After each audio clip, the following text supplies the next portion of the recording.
Welcome back. Today I want to talk about dysfunction. More specifically, how to prevent it from ever occurring. Because the best dysfunction is dysfunction that never happens.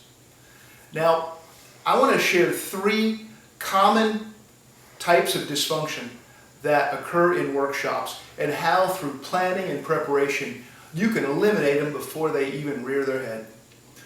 The first one is, if in your planning and discussions with sponsors and participants, you find that there are personality dynamics, people with history or people that just don't get along, you can fairly easily mitigate this through intentional seating charts and or very intentional breakout teams so that you can essentially separate these folks, minimize their interaction.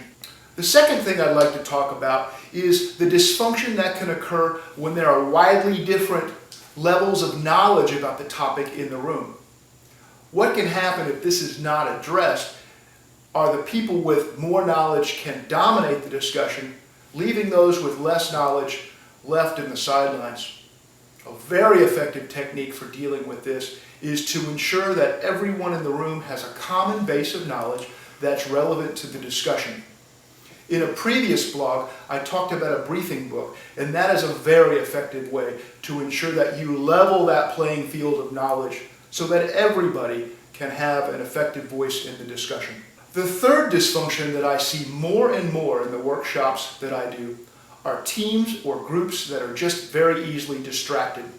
Their iPhones, their iPads, their iThings can often get in the way of the discussion.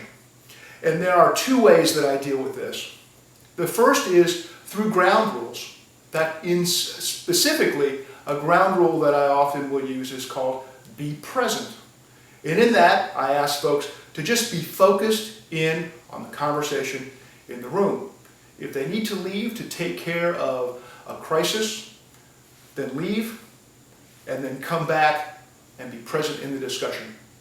Now, to augment that, because sometimes folks can feel very uncomfortable in leaving their devices to the side, I will engineer the session with more frequent breaks and let them know up front we have specifically designed this session to give them the opportunity to check out so that when they are in the room, they can be fully present. So with that, I'd like to thank you and remind you again that dysfunction can be a natural byproduct of people coming together. And you as a facilitator can take a very active role in ensuring it never occurs by being intentional and by planning.